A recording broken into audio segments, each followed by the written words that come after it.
atributos naturais de Deus, página 53, atributos naturais, está aqui, ó.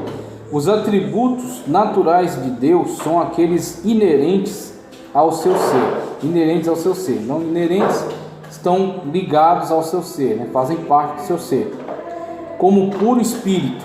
E aí é onde entra, né, esse qualitativo. Deus é puro espírito, Deus não tem matéria, está ligado a uma matéria.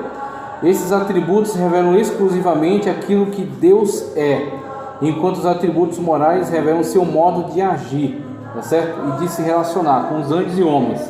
Então veja, ó, Deus é vida, por exemplo. Ele coloca aqui, ó. O que é vida? A palavra portuguesa vida vem do latim vita, que tem amplo significado e pode indicar qualquer tipo de vida, seja física ou mesmo espiritual. Essa palavra tem sido usada também em termos metafóricos para indicar maneira de viver. Então, vida como essência, por exemplo, uma pessoa que morreu, ali está apenas a carne, em putrefação, estado de decomposição, né? Os seus nervos estão já se atrofiando, seu sangue coagulou, sua carne já não mais renova suas células, e aí vai começar um processo de decomposição, tá certo? Então ali não tem mais vida. Então o ser humano, ele tem ou não tem vida. A vida é um atributo conferido por Deus ao ser humano, que ele pode ter durante um tempo e depois ele não tem mais, perde a vida quando morre. Então temos aí a situação de um homem. E Deus, aí, em relação àquilo que ele colocou aqui, pode ser usada como forma literal ou metafórica. Metafórica é: eu estou cansado da minha vida. O que a pessoa está dizendo? Que ela não aguenta mais a maneira dela viver. Então, olha, porque o trabalho dela é muito difícil, ela não tem dinheiro, é uma situação familiar, o lugar que ela mora é ruim. Então ela está dizendo: estou cansado da minha vida. Essa frase é: estou cansado da maneira como estou vivendo. É isso que ele quis colocar aqui. Literal ou metafórico? Literal é a essência da vida, tá certo? O respirar, o fôlego de vida. E o metafórico é a maneira, a forma como se vive, ok?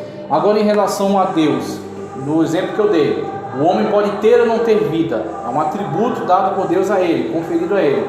E em relação a Deus? Em relação a Deus, a coisa, como você perguntou agora há pouco, a coisa vai um pouco mais além, porque Deus não apenas tem vida, Deus é vida.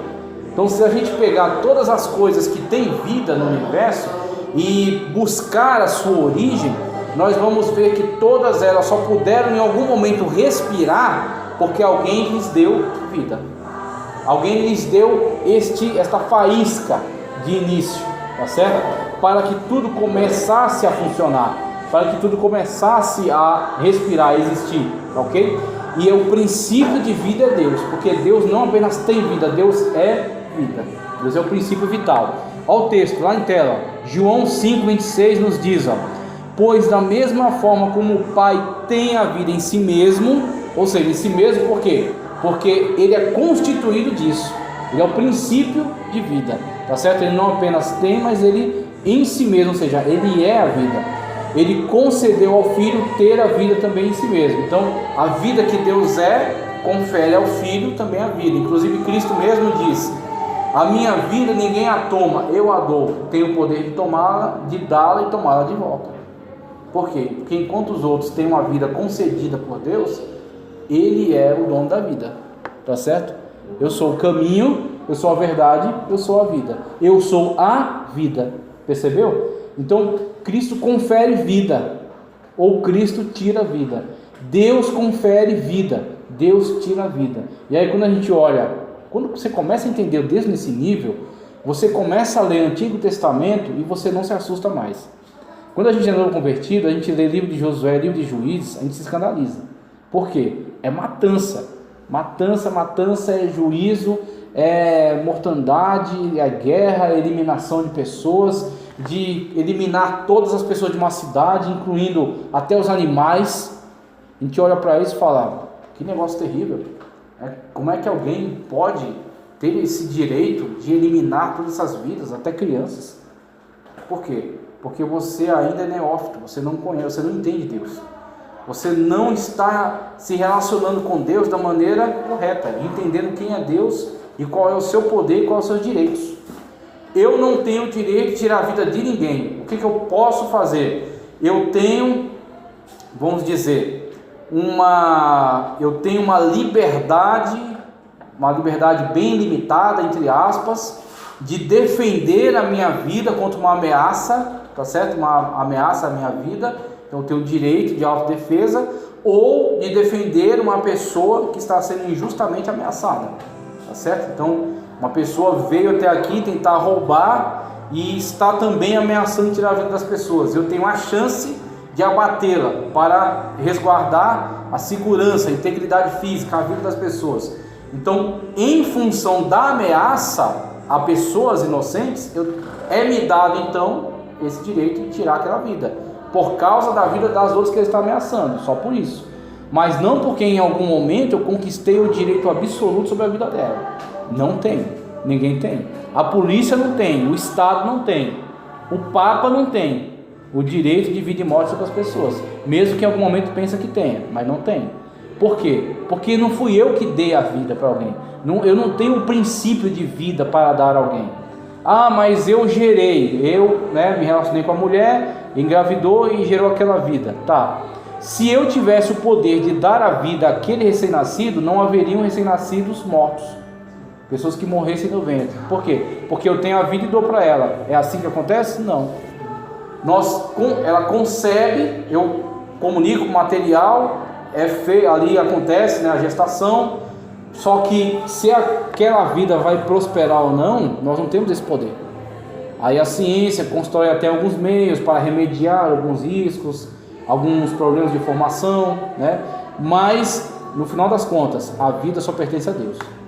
Só Deus é dono da vida. Aí quando você entende que Deus é dono da vida, você entende que Deus também tem o poder, que só Ele tem, de tirar a vida. Deus tem o poder de eliminar a vida. Por quê? Porque nós, em relação a Deus, somos criaturas. Eu, em relação ao outro, sou semelhante. Eu tenho os direitos como eles têm direitos. Nós, em relação a Deus, somos criaturas. Deus nos criou.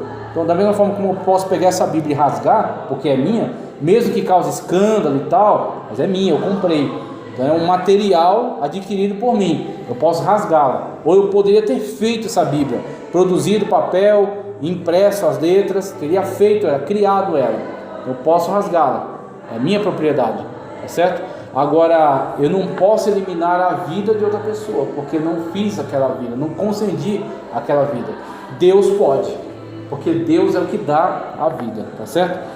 Olha só, espiritualidade, em relação à vida, em relação à espiritualidade. Quando é 8 horas, você avisa, viu? Por favor. Espiritualidade, não há nenhuma necessidade de comentar a espiritualidade de Deus, uma vez que sabemos que Deus é puro espírito. Deus é espírito, importa que os que o adorem em espírito e em verdade. Jesus disse para a mulher samaritana. Então, aquilo que Jesus disse para a mulher samaritana é muito profundo. Ela teve um privilégio de ter contato, primeiro, com o nosso Senhor Jesus Cristo, segundo, de ter da parte dele uma revelação extraordinária. Nem em Jerusalém, nem no Monte Gerizim, mas os verdadeiros adoradores adorarão o Pai em espírito e em verdade. Comunicação direta com Deus. Algo que, assim, mesmo Jesus tendo revelado, tendo ficado registrado, nós ficamos afastados desta realidade durante muito tempo, durante toda a Idade Média. A igreja deteve para si, a Igreja Católica Apostólica Romana, deteve para si a prerrogativa de se comunicar com Deus. Dizia-se que tinha que se comunicar por meio da igreja, contar os pecados para o padre, pegar as penitências para fazer, ir na missa, tomar a hóstia, tá certo? Para poder ser salvo pela igreja. A igreja sequestrou essa verdade, até que com a reforma, essa verdade foi entregue novamente às pessoas, por meio da entrega da palavra de Deus também. Qual é a verdade? Nós temos contato direto com Deus, que Lutero chama de sacerdócio universal dos cristãos. Por que sacerdócio universal? Porque é como se o cristão fosse o seu próprio sacerdote, na verdade. Cristo é o único mediador entre Deus e os homens. Pronto. Se Cristo é o meu mediador, então Cristo me deu acesso. Eu posso ir diante de Deus e pedir perdão pelos meus pecados. Eu posso ir diante de Deus e clamar a Deus pela sua misericórdia. Aí você tem a interação entre aquilo que diz respeito à sua comunhão particular e aquilo que diz respeito à congregação, ao corpo de Cristo. Aí tem algumas questões que são pertinentes ao corpo de Cristo, congregação. Pode falar. No caso dos padres, né? De confessar para ele de Cristo. Então você é um membro do corpo. Você é um membro do corpo. Então você tem inúmeras situações ao longo do dia que nós cometemos pecados. E aí, claro, tem aquelas coisas que dizem, ó, não tem pecadinho nem pecadão. Mas olhando pela Escritura, tá certo? Você tem sim gradações de pecado. Tanto que tem pecados que são para a morte, acerca dos quais digo para não orar. E pecados que não são para a morte, acerca dos quais recomendo que ore. Então você tem sim gradações de pecado. Quando que é verdade a frase que não há pecadinho nem pecadão? Porque até um pecado pequeno, se não perdoado, pode levar para o inferno. Aí onde entra. Todo mundo tá aqui. Então, aí onde entra a coisa. Tudo bem, esse pecado não é tão grave quanto o outro. Então, eu cometi o pecado, vamos lá. Eu menti. A pessoa ligou, eu não queria atender, falei, diga que eu não estou. Pecado, mentira.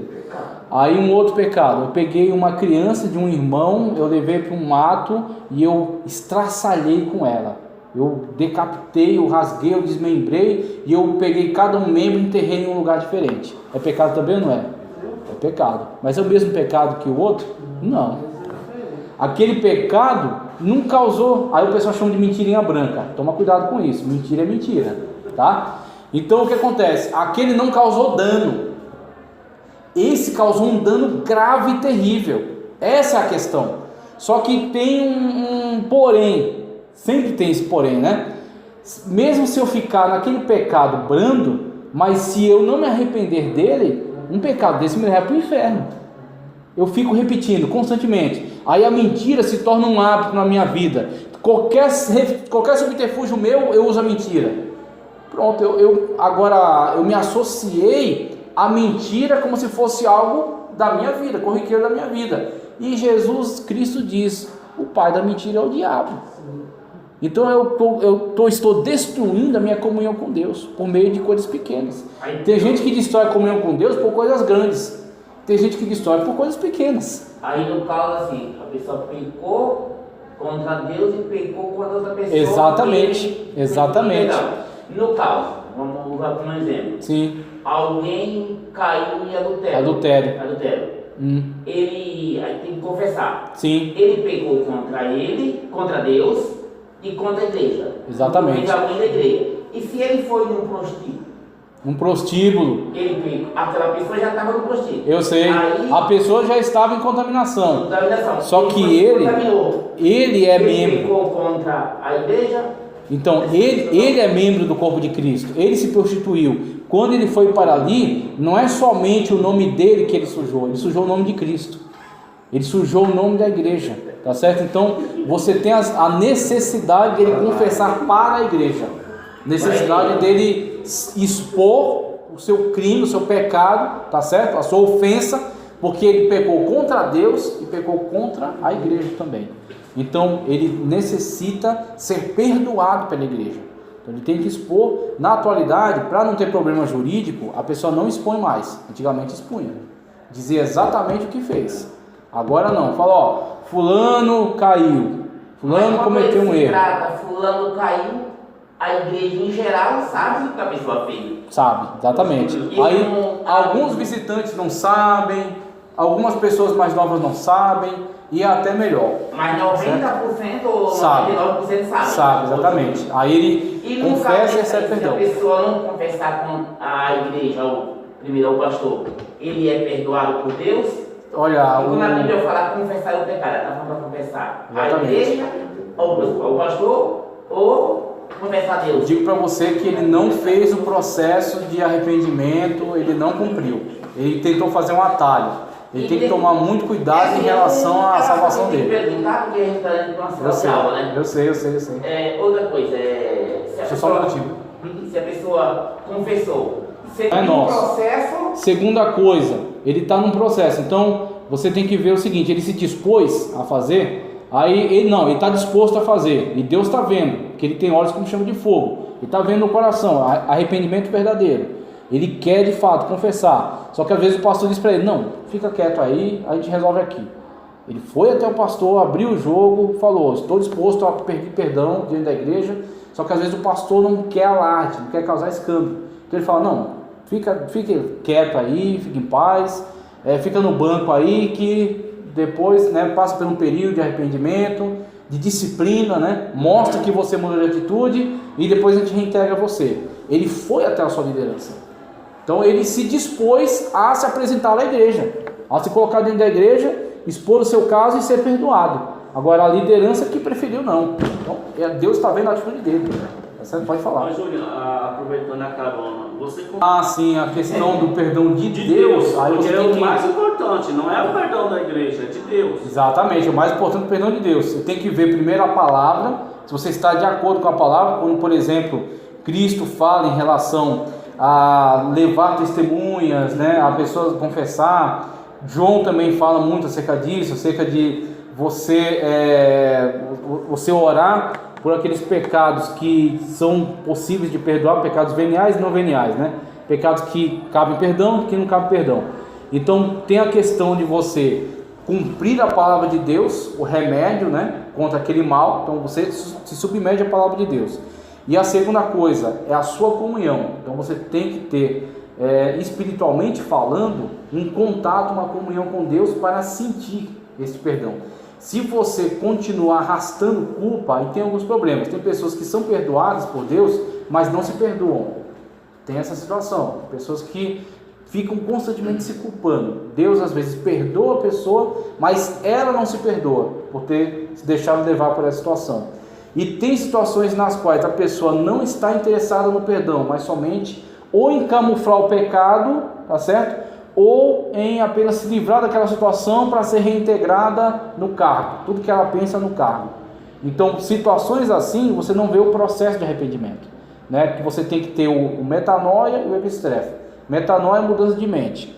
Ou seja, eu coloquei na minha mente aqui, ó, eu errei, eu falhei, eu estou disposto a pagar o preço que for.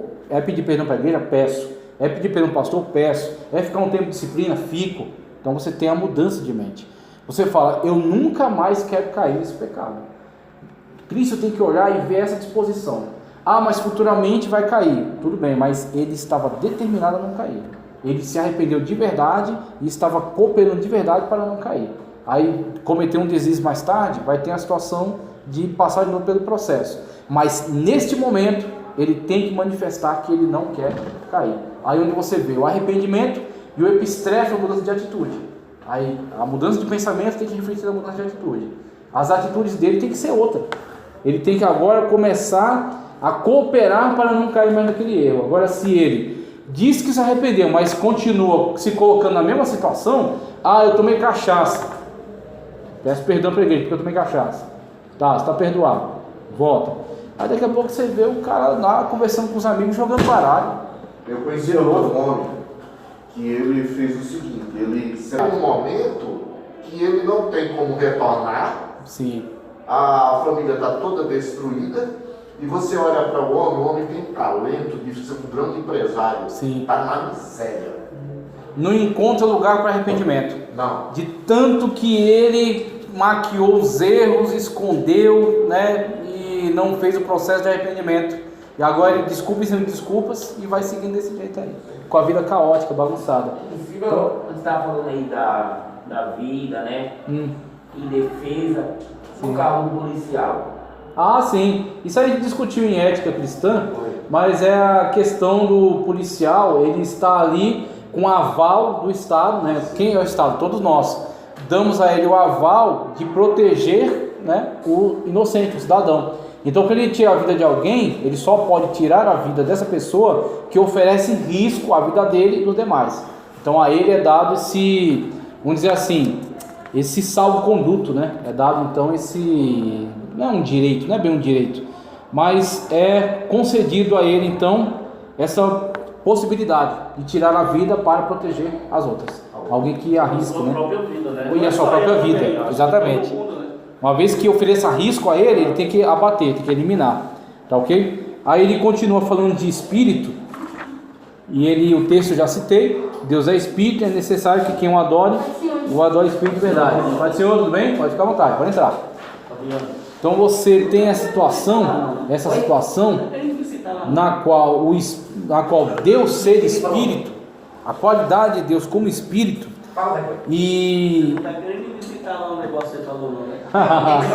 meu Deus, A gente está aqui no nossa sala de aula. Se a gente não fizer pergunta, tem que ser aqui, e se alguém perguntar isso pra gente, a gente Isso não aí. tem a resposta, exatamente. não vale nada o curso. Vocês estão sendo preparados para responder, exatamente. É que Zaqueu, ele quer estabilizar você. Olha só. Então Deus é espírito puro, é isso que ele está discutindo aqui, né? A gente está tratando dessas coisas e todas elas estão relacionadas, principalmente quando a gente se lembra que nossa relação com Deus é espiritual. Então aquilo que você falou em relação a essas hipóteses, o que o Zaqueu falou, aquilo que o Misael também trouxe em relação a essas falhas em não se arrepender, em não se submeter à palavra de Deus, em não fazer o processo de disciplina, tudo isso vai afetar espiritualmente. Por quê? Fisicamente você pode pôr seu terno, sua gravata, pôr sua Bíblia embaixo do braço e ir para a igreja, cantar, pregar e dar glória a Deus bem alto. E as pessoas vão olhar para você e achar que você está uma bênção. Será que você está?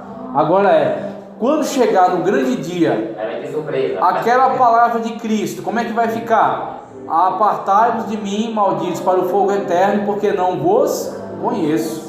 Por que Cristo não conhecia essas pessoas? Porque não tinham comunhão com Ele. E a comunhão com Cristo como é que é? Não é um bode nem um saco de farinha que nem levava no tabernáculo. É espiritual. É uma comunhão espiritual, que é onde entra aquilo que você falou. Como que a gente sabe do arrependimento autêntico? Quando você sente que o Espírito Santo de Deus liberou perdão para você. E aí você tem certeza de que Deus readmitiu você na comunhão, que você está tranquilo na comunhão de Deus, na comunhão com Cristo. Okay? Porque o relacionamento é espiritual. Porque Deus é espírito puro. Sendo Deus espírito puro, como é dito aqui, Deus não é reduzido a uma forma. Deus não é reduzido a um traço, a uma linha, a uma silhueta, como o humano é. O homem tem uma forma corpórea, alto, baixo, magro, alto, preto, branco, verde, né, se for ET, vermelho, se for indígena, por aí vai. Amarelo, se for oriental. Então o ser humano está delineado de uma forma. Deus é espírito. Deus é espírito, então não cabe em uma forma, não cabe uma delineação, tá certo? Mas ao mesmo tempo que Deus é espírito, Deus é também uma pessoa. A gente vai falar agora da pessoalidade de Deus. Então Deus não é simplesmente uma ideia. Deus não é simplesmente Deus não está misturado com a matéria, com a criação. Deus é de fato alguém. Deus é de fato alguém para quem você diz tu. Que diz tu para nós, aliás. Que você pode dizer Senhor para Deus, né? Deus, ele tem características de personalidade. Então ele é espírito, não é matéria, não é reduzido a uma matéria, mas ele é pessoa. É onde tem essas características que são peculiares de Deus. Veja só,